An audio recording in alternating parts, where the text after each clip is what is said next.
கவுச்சி வாசமே இல்லாமல் நல்லாயிருக்கும். Hello friends, welcome to my channel. இன்றைக்கி நம்ம சேனலில் என்ன பார்க்க போகிறோன்னு பார்த்தீங்கன்னா, கோலா மீன். இங்கே பாருங்கள், இந்த மீனுக்கு எவ்வளோ பெரிய மூக்கு இருக்குதுன்னு. இன்றைக்கி தான் இந்த மீன் ஃபஸ்ட் டைம் நான் செய்கிறேன். இப்போது நான் வாங்கிட்டு வந்து வாஷ் பண்ணியிருக்கேன். பாருங்கள், இதில் ஒன்றுமே இல்லை. இதில் இருக்க கொஞ்சமாக செதில் இருந்துச்சு, அந்த செதிலெல்லாம் க்ளீன் பண்ணி எடுத்துட்டேன். உள்ளே பார்த்தீங்கன்னா, உள்ளே இருந்த அந்த வயிற்று பகுதிக்குள்ளே இருந்த கழிவு எல்லாத்தையும் எடுத்துட்டேன். நீங்கள் இது வேணும்னா அப்படியே கூட சமைக்கலாம். நான் இது வேண்டான்னு கட் பண்ணிட்டேன். இது ரொம்ப நல்லா டேஸ்ட்டு நல்லாயிருக்கும்.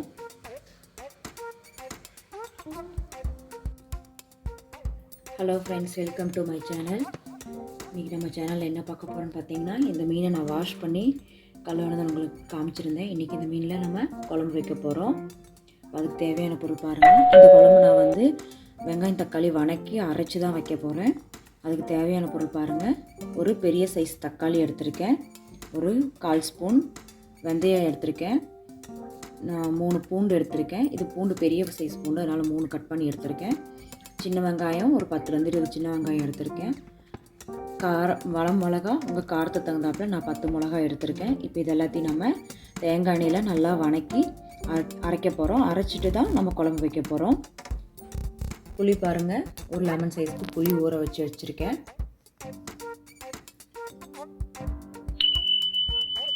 இப்போ இதை நம்ம எல்லாத்தையும் வணக்கிடலாம். இது பாருங்கள், மீன் நம்ம வந்து அந்த மசாலா வந்து வணக்கிறதுக்கு நான் உங்களுக்கு காமிச்சேன். அந்த மசாலா அரைச்சதுக்கப்புறம் வணக்கிறதுக்கு தேவையான பொருள் பாருங்கள். ஒரு சின்ன வெங்காயம், இது பொடி பொடியாக கட் பண்ணணும். நான் வந்து உரிச்சு மட்டும்தான் வச்சுருக்கேன். ஒரு 5-6 சின்ன வெங்காயம் தாளிப்புக்கு. கருகாப்பில். இது வந்து நான் இதில் வந்து மஞ்சத்தூள் மிளகாத்தூள் எதுவுமே ஆட் பண்ணல. இது வந்து குழம்பு மிளகாத்தூள். இது மீன் குழம்புக்கு நல்லாயிருக்கும். நான் எப்போவுமே உங்களுக்கு காட்டுற வீடியோவில் காட்டுற அதே குழம்பு மிளகாத்தூள் தான். இதில் 1 ஸ்பூன் எடுத்திருக்கேன். இப்போ நம்ம எடுத்த வெங்காயம் இதெல்லாம் வந்து வணக்கிடலாம்.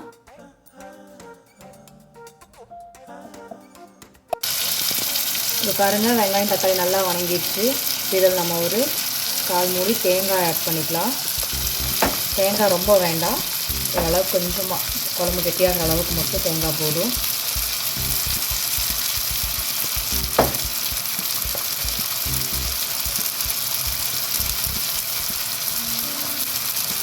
அவ்வளோதான்.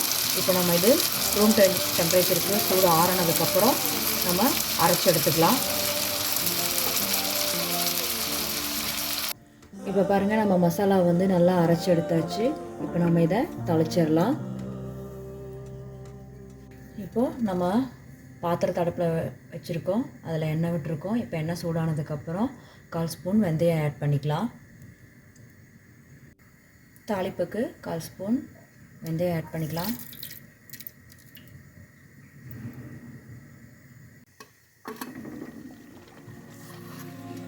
சின்ன வெங்காயம்,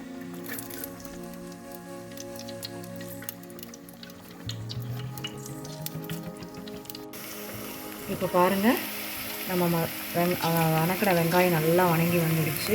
இப்போ நம்ம அரைச்சி வச்சுருக்க மசாலாவை இதோட ஆட் பண்ணிக்கலாம். இதை நம்ம அரைச்சி வச்சுருக்க மசாலா இதை நம்ம ஆட் பண்ணிக்க போகிறோம்.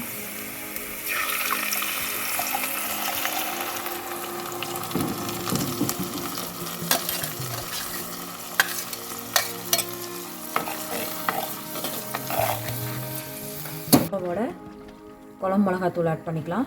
குழம்பு மிளகாத்தூள் ஆட் பண்ணிக்கிட்டு புளிக்கரைசலும் ஆட் பண்ணிக்கலாம். உங்களுக்கு தேவையான அளவு தண்ணி ஆட் பண்ணிக்கோங்க. இது கெட்டியாக தான் இருக்குது. இப்போ நாங்கள் குழம்பு மிளகாத்தூள் ஆட் பண்ணதுக்கப்புறம் புளிக்கரைசல் ஆட் பண்ணிவிட்டு தேவையான அளவு தண்ணி ஊற்றிக்கலாம்.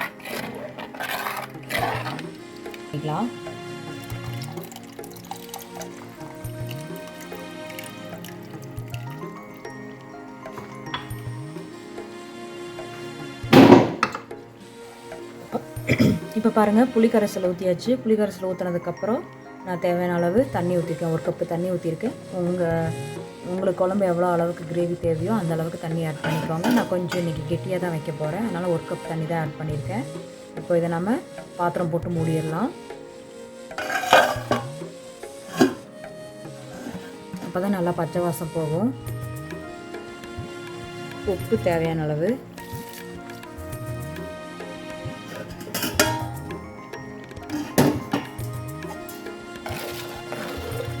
மிக்ஸ் பண்ணிவிட்டு பாத்திரத்தை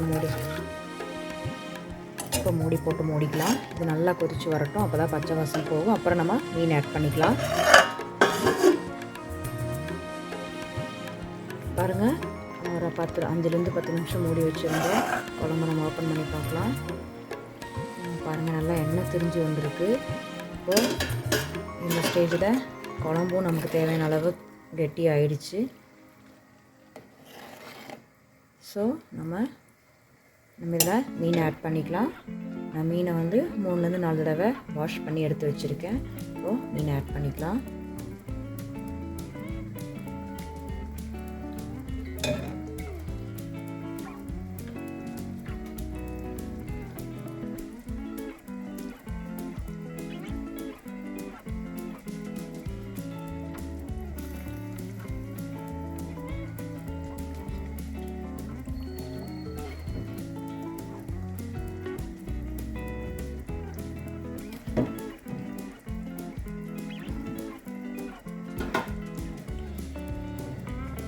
எல்லா மீனையும் ஆட் பண்ணிட்டோம். இது லைட்டாக கலர் எடுத்துக்கலாம்.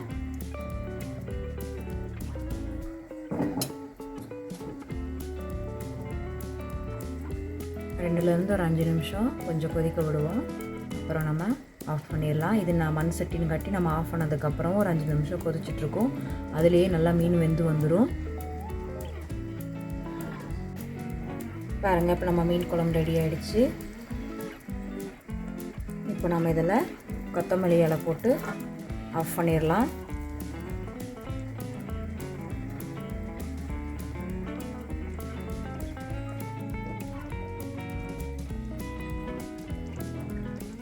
பாருங்கள், நல்லா எண்ணெயெல்லாம் நல்லா திரிஞ்சு வந்திருக்கு.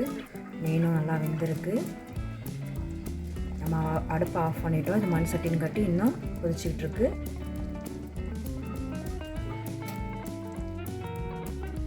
இப்போ பாருங்கள், நம்ம மீன் குழம்பு நல்லா ரெடி ஆகிடுச்சு. இப்போ இந்த குழம்பு நீங்கள் இந்த மாதிரி மெத்தடில் வச்சிங்கன்னா இந்த மீன் குழம்புல அந்த கவுச்சி வாசமே இல்லாமல் நல்லாயிருக்கும்.